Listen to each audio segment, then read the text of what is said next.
At dinner, my mom leaned across the table, her eyes sharp and unblinking, and snarled, "Your success means nothing. Anna's the only daughter who matters."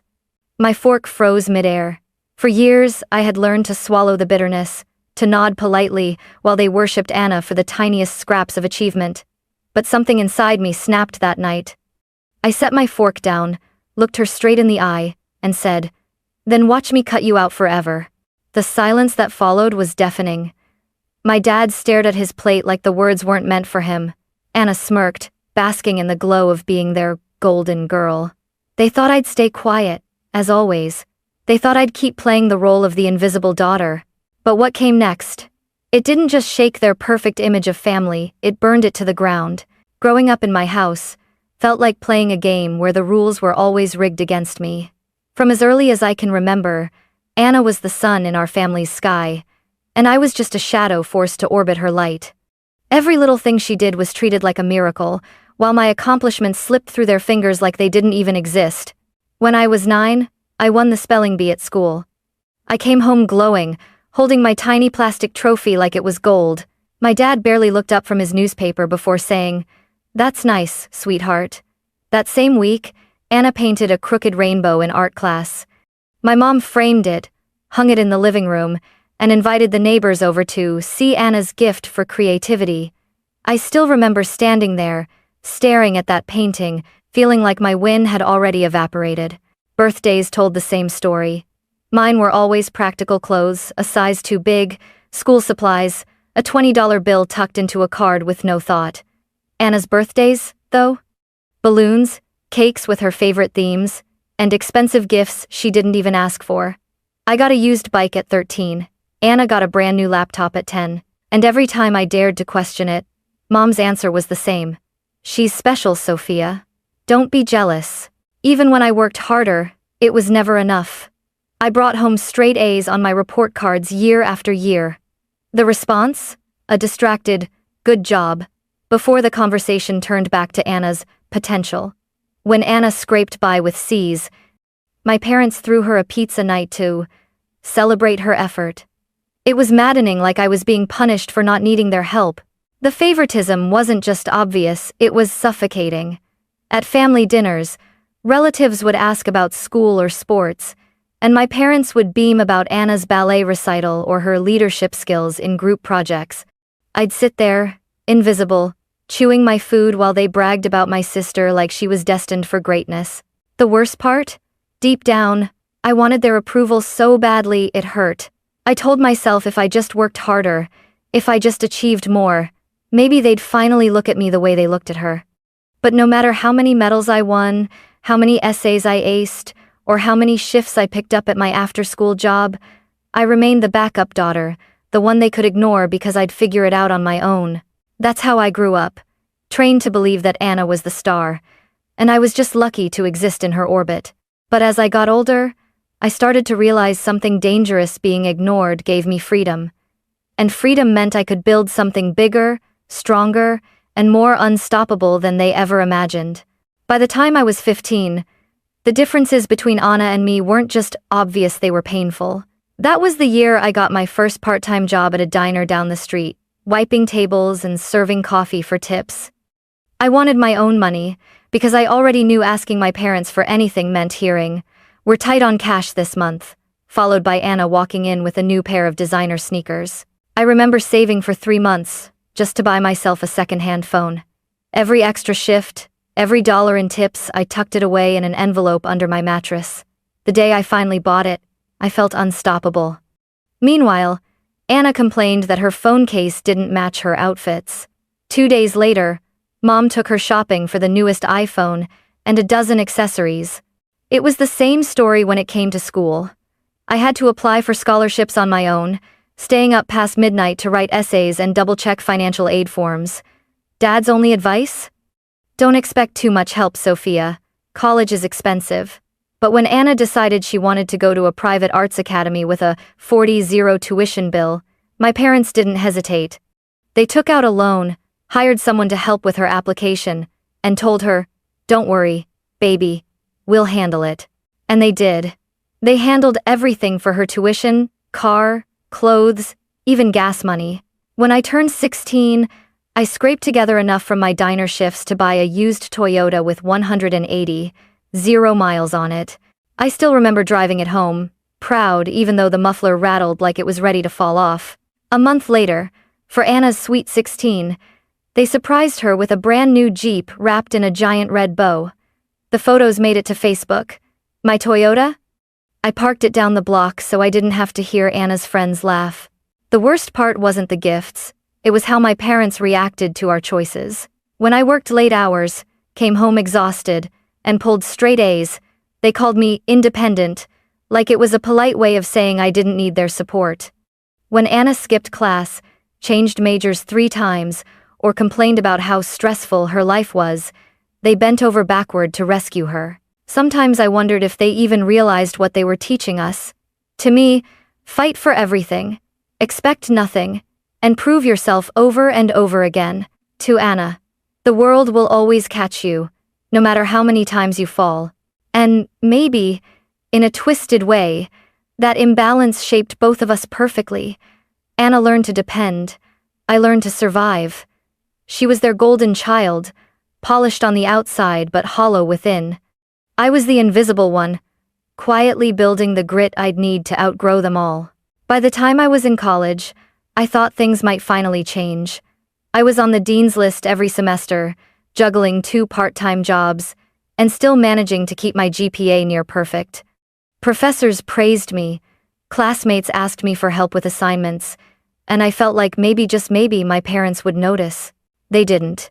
When I called home to share that I'd landed a competitive internship at a respected firm, Mom's response was so casual it stung. "That's nice, Sophia. Did you hear Anna's organizing a fundraiser at her school? Everyone says she's such a natural leader." I stood there holding the phone, wondering how fundraising cupcakes could possibly outshine the hours I'd spent proving myself. Every time I achieved something, the pattern repeated. I brought home awards, certificates, glowing recommendations. My parents would nod, smile faintly, and then immediately pivot back to Anna. When she passed a class she nearly failed, they treated it like she'd won a Nobel Prize. When she painted a mural for a friend's coffee shop, they threw her a family dinner to celebrate her artistic vision. It wasn't just disappointing, it was humiliating. I remember one holiday dinner when relatives asked how I was doing. I started to explain about the internship, about the real projects I was trusted to work on, and Dad cut me off mid-sentence. "But have you seen Anna's designs? She's got a real eye for aesthetics." Everyone turned toward Anna, and I sat there, invisible again, stabbing my fork into cold potatoes. The message was clear. No matter how hard I worked, my success was background noise compared to Anna's theatrics. They didn't want to hear about financial reports or client presentations. They wanted glitter, applause, and a stage where Anna could shine even if it was a performance with no substance. And here's the bitter truth. The more they ignored me, the more determined I became. Each dismissal added fuel to the fire. I stopped chasing their approval and started chasing something bigger. The idea that one day, my success would be so undeniable, so overwhelming, that they couldn't ignore it even if they tried. But at the time, I was still that daughter sitting at the dinner table, watching my parents beam at Anna like she carried the family legacy, while I quietly carried the weight of building my own future. Little did they know, their neglect was sharpening me into something they'd never be ready for.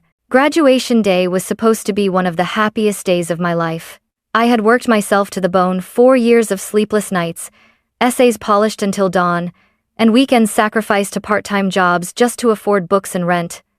I'd earned my honors cord, my cap and gown pressed neatly, and I reserved 3 front-row seats for the people I thought mattered most: my mom, my dad, and my sister Anna. I called them the week before, reminded them of the schedule, even sent the parking details. Mom said, "Of course, honey, we wouldn't miss it for the world." I believed her. That morning, as I waited in the staging area, my phone buzzed. It was a text from Mom. "Can't make it today, sweetie. Anna's got a meeting with a potential investor. This could be huge for her future. We'll celebrate your graduation later. So proud of both our successful girls. XO." I read it 3 times, my stomach sinking lower with each word. Anna's meeting some coffee shop chat with a wannabe entrepreneur was more important than watching me walk across the stage after years of hard work. When my name was called, I stepped onto that stage and scanned the crowd. Families cheered, waving balloons, holding bouquets, crying tears of pride. And in the 3 empty chairs I'd saved, there was nothing. No clapping, no smiles, no flowers, just empty space. A painful reminder that I was alone. The dean shook my hand and whispered, "Congratulations, Sophia. Outstanding work." I forced a smile for the camera, but inside, I was hollow. I wanted to run off stage, tear off the cap and gown, and scream that none of it mattered if the people you loved refused to care. Afterward, I stood outside with my diploma in hand, watching classmates laugh and hug their families, snapping pictures that would hang in living rooms for years to come. I slipped away quietly, got into my rusty Toyota, and drove home with my diploma on the passenger seat. It looked more like a participation ribbon than the proof of blood, sweat, and tears it really was. That drive home changed me. Somewhere between the empty parking lot and my lonely apartment, I realized I couldn't keep waiting for validation that would never come. My parents had made their choice. Anna was their legacy. I was their afterthought. So I made a choice too. From that day forward, I decided to live for myself, not for them. I would build a future so strong, so undeniable, that when they finally turned around to notice me, it would already be too late. After graduation, I cut contact to the bare minimum. No weekly calls, no dropping by on holidays, no desperate attempts to make them proud. Instead, I poured everything I had into building my own life. At first, it was brutal. I worked 60, sometimes 70 hours a week, days at my entry-level job, nights spent studying business, finance, and real estate on my own. My apartment was so bare it looked temporary. A mattress on the floor, a folding chair for a desk, and a second-hand laptop that overheated if I opened more than 2 tabs. Dinner was often ramen or peanut butter sandwiches. While Anna was sipping lattes and posting photos from rooftop bars, I was hunched over spreadsheets, teaching myself market trends until 2 in the morning. My first big risk came 6 months later, a rundown duplex on the edge of town. I scraped together every cent I'd saved, 0 cash, and took out a high-interest loan for the rest. The place was a disaster. Peeling paint, broken plumbing, and an electrical system that looked older than me. Contractors quoted repairs that I couldn't afford, so I learned to do most of it myself. Weekends were spent with YouTube tutorials playing in the background while I patched drywall, laid flooring, and figured out how to replace a toilet without flooding the bathroom. My hands were blistered, my back ached, and sometimes I cried out of sheer exhaustion, but every nail hammered into place felt like I was rebuilding more than a house. I was rebuilding myself. It wasn't smooth. My first tenants stopped paying rent after 4 months, and by the time I finally got them out, the unit looked like a hurricane had torn through it. I lost thousands fixing the damage, but I also learned lessons no classroom could have taught me: how to screen people, how to manage property, how to survive setbacks without folding. By the end of that year, the duplex was finally stable. For the first time, I had passive income, only a few $100s a month, but it was mine, proof that my sacrifice was turning into something real. I reinvested every penny. No vacations, no shopping sprees, just discipline and focus. Meanwhile, my family barely noticed. On the rare occasions I visited, the conversation always circled back to Anna, her art shows, her networking events, her brilliant ideas. When I mentioned buying a property, Mom's response was dismissive. "That's nice, Sophia. Did you hear Anna's thinking about starting a design studio?" I stopped expecting applause. I didn't need it anymore. Every sleepless night, every scraped knuckle, every dollar reinvested became my own private victory.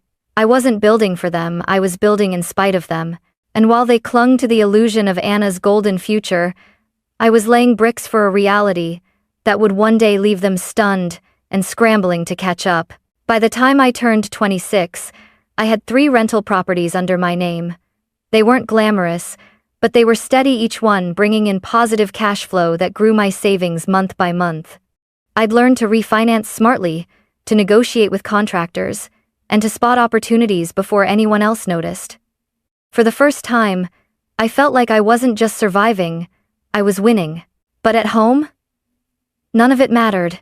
During one rare family dinner, I mentioned casually, "I've added a third property this year. It's fully rented already." Dad glanced up from his plate for 2 seconds, muttered, "Just make sure you're not in over your head, Sophia. Real estate can be risky," and then pivoted to his favorite subject, Anna's latest project. Apparently, she was designing logos for a friend's boutique. The way they carried on, you'd think she had landed a Fortune 500 contract. I wanted to laugh, but instead I chewed in silence. When I got a promotion at work that doubled my salary, Mom's only response was, "That's nice, dear. Did you hear Anna's art got featured in a local blog?" The blog in question was one of those websites where anyone could pay $50 to post their own feature. They treated it like she'd been profiled by the New York Times. The favoritism wasn't just insulting, it was absurd. Every holiday, Anna's gifts grew more elaborate. One Christmas, she unwrapped a brand new MacBook, while I got a generic gift card. When I unwrapped it, Mom smiled brightly and said, "We just knew you'd find something practical with this." I forced a thank you, but inside, I burned. Meanwhile, Anna's career was spiraling.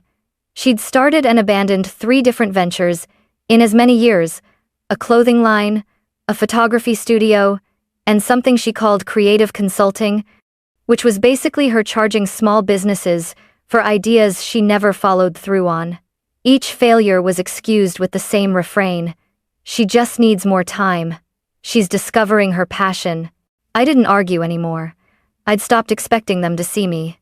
But privately, I kept growing. By living cheap, still driving my beat-up Toyota, still eating peanut butter sandwiches, I was investing everything into expanding.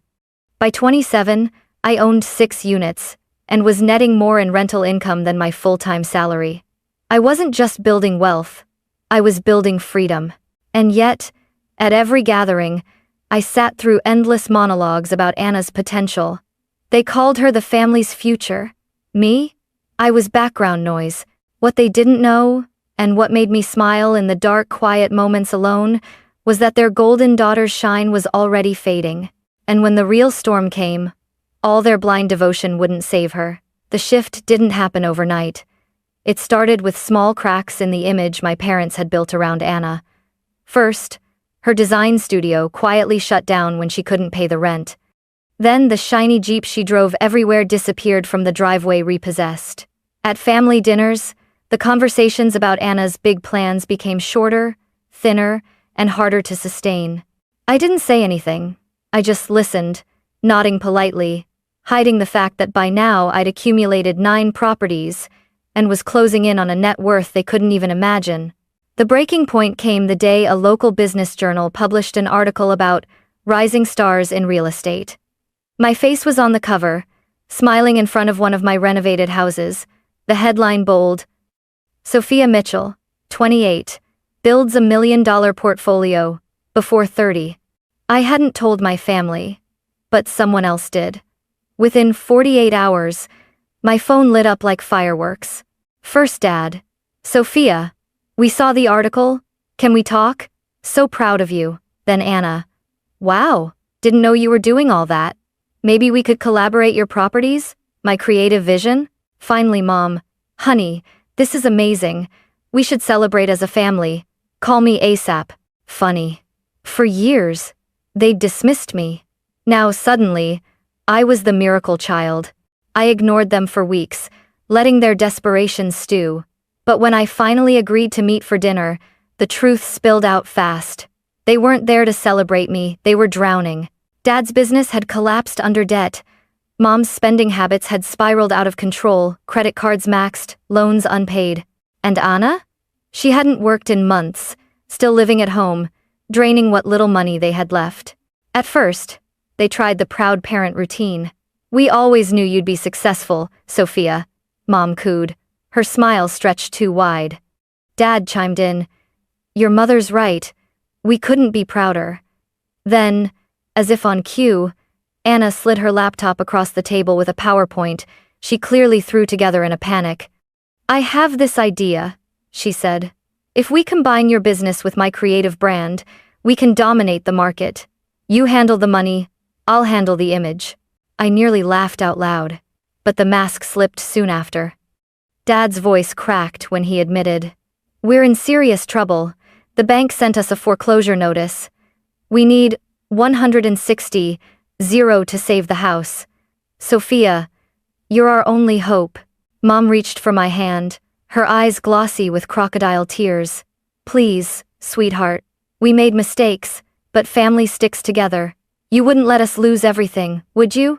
Anna leaned in, her smirk replaced with raw panic. "Sophia, if you help us, I'll work for you for free. I'll prove I can pull my weight." I sat back, my heart pounding but not with pity. With clarity. For the first time, they needed me more than I ever needed them. And I knew exactly how I'd answer. I looked at the three of them across the dinner table, my parents pale with fear, Anna wringing her hands like a child about to be scolded. For a moment, I almost let the old version of me speak up, the daughter who longed for approval, who would have sacrificed herself for a shred of recognition. But that girl was gone. I leaned forward, my voice calm but sharp. "Do you remember my graduation?" I asked.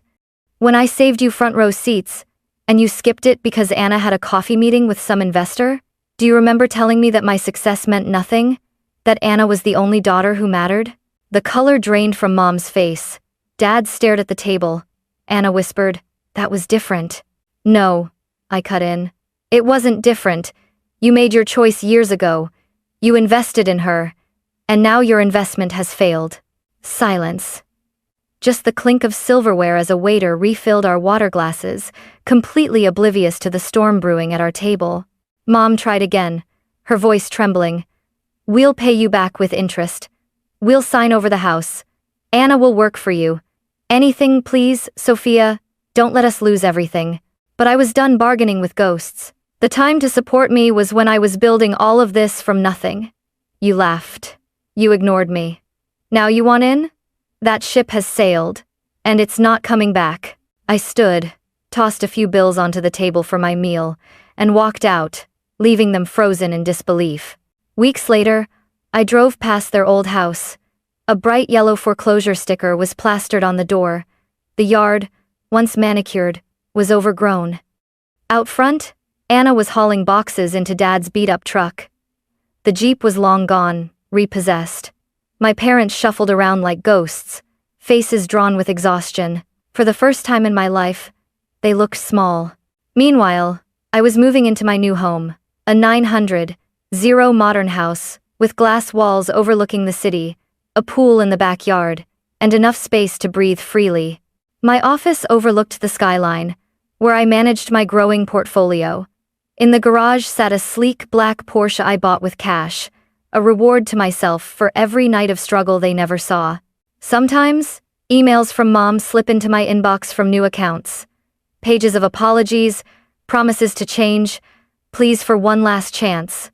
I don't reply. Dad even showed up at my office once, looking thinner, older, broken. Security escorted him out before he made it to my desk. And Anna? She's working part-time at a craft store, making minimum wage, posting inspirational quotes about finding yourself on Instagram. I don't smile out of cruelty, I smile out of freedom. They chose to build their world around a golden girl. They let me become invisible. And now, I've built a world where their absence doesn't matter. They always said my success meant nothing. Turns out it means everything because it's the one thing they can never take from me.